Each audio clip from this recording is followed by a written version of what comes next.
Afternoon, Internet Land. Something brand new. We're going to review something, and it's a camper, of all things. This is the Real Lite by Forest River 1608 SS. It's cool because it's a pop-up, half-ton capable slide truck camper that has a wet bath inside. So we just got this thing. We've done a couple trips in it. We're going to show you around, but first, we got to pop the top.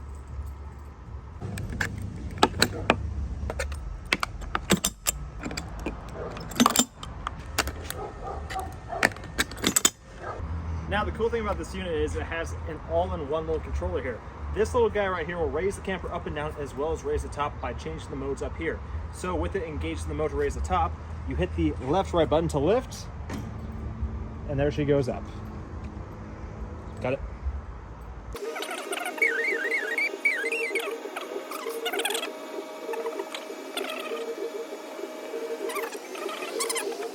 It's amazing how much headspace is inside. Before we get there, we're gonna go over here real quick. So we just scamper over here. This is kind of your outside control panel. You got your main battery disconnect for when you're not actually using the unit.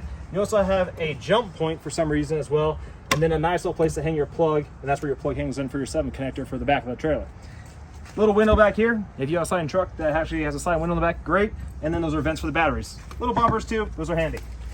If we come around here, we have something that probably should lock but doesn't lock. It's a 45 gallon propane tank. That's where your poop and your water comes out. And then over here, whoop, yeah, stick over here, mind all the trash. We have a little storage bin, the only one that is actually held up by a magnet. Kind of good for utility and stuff like that. Of course, over here too, we have your vent for your fridge. We got your immediate hot water vent for the make it hot. No. What is it called? Keep it going. We're not going to cut it here. What's it called? Thermos. Thermos? What warms your house up? Thermostat. You don't need to pause. I can cut this all out. Super jerk. What is it called? Thermos. No. Heater. There we go. Vent for your heater. We got your outdoor shower. This bin does not shut very well because it's locked. I just opened it. Here's a little faucet, which is kind of nice. Freshwater connection, 2 plugs. Connection for a, I think this is 30 amp. Yes, it is 30 amp plug. City water connection, and then your direct water if you're at a nice campsite. Pause. Action. Round back, we have a couple things. Number 1, light for outside to attract mosquitoes, and prep for back camera. As nice as this handle is too, to get in and out of for your non-existent stairs. We also have inside a corgi, but instead of just that, we have a huge amount of space. I am 6'6", if you couldn't already tell. Just kidding. I'm 5'7" in my heels. But we have so much headroom to go about. We have a nice little vent here. This could be prep for AC as well as one of the excellent or amazing fans, whatever they call them. Nice little skylight above the pooper. It's kind of stupid though because it makes your pooper hot. This is also, I said, a wet bath. There is indeed storage right here. This is our liquor cabinet, which is pretty handy. Coming around inside here, we got a 3-way fridge. This will run off your 50 amp direct. It can run off 12 volt. It can run off gas. All as well. Also, good amount of storage right to our left here. We'll try and get a view of that there. The only thing we don't like about those is they did not come with anything to kind of keep them in. You go around any turn, and these just tend to fling open very easily, which is slightly annoying. One upgrade that we did do to the camper to kind of make it more us is we did throw a little TV in here, a little Roku. Good actual board behind here you can mount this to if you find one, but that worked out pretty good. Underneath here, oh, this is actually adjusting to and telescoping and everything like that, which is super handy. And there's a plug actually hidden back behind there, so it makes it a super clean fit, which is awesome. These bags up top come with it. There's 2 that go there and there. There's another optional one that comes here, but the problem is when you actually compress the roof, it doesn't fit with anything in it. So, kind of useless. Let's take a quick look in the fridge here too. Ignore our little bits of meat and asparagus and mushrooms. Good sized fridge, little ice box up top as well for your needs. Works really good, stays very cool. No complaints about that. Tiny little net storage beneath here too. That's not bad at all.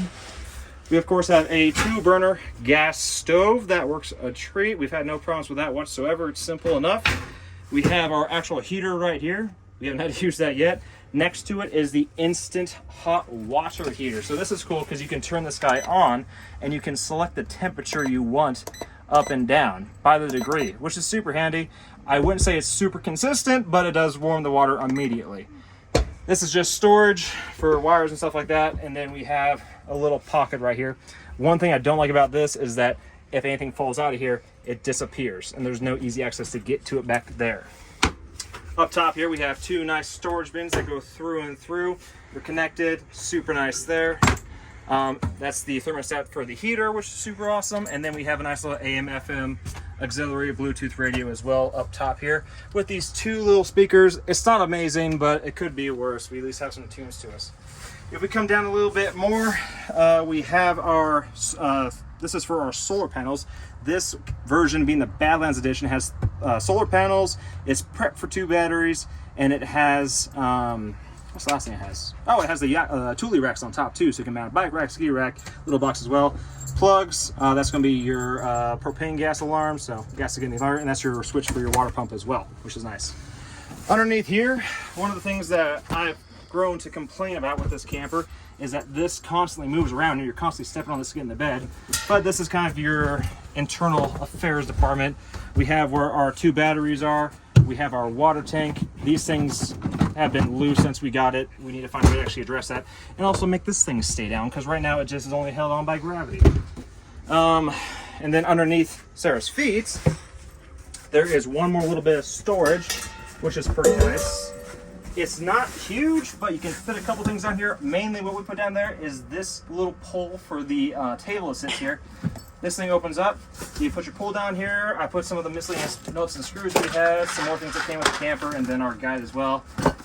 We also put dog food and stuff like that down here too, just because it's out of the way and small, because it's not a massive place to put things. So that's great. As far as windows and stuff go, almost every window on here is openable. These all have a little privacy flap, plastic, and then a screen that unzips completely and they get held up and held down, which is nice. This window here is a fire exit, but also has the ability to be opened up like that, so you get some more ventilation. The screen has never been properly connected. I pushed it in 20 or 30 times. It won't stay there. Up top, we got some more storage as well. This is actually where most of the storage is.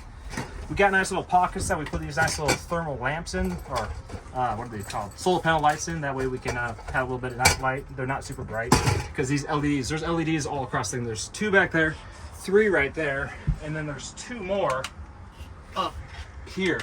So this thing is crazy bright, and these don't dim. They only know one mode, bright. So we got these guys to make a little bit more night light, if you will. But then we have these really deep storage pockets. They go through and through. They're super nice for your clothes and stuff like that. We frankly have more space than we need for clothes, but it's great that we have that in such a small unit.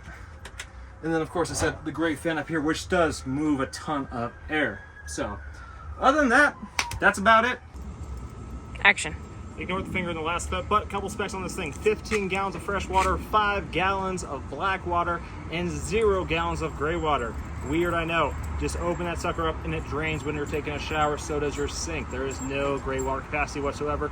Dry weight is 1,795 pounds, so it's pushing a half ton, but it is doable. We've done it for about 2,200 miles thus far in the last 2 weeks we've owned it. So, cool little unit. There's probably better ones out there. I'd like to see what you have.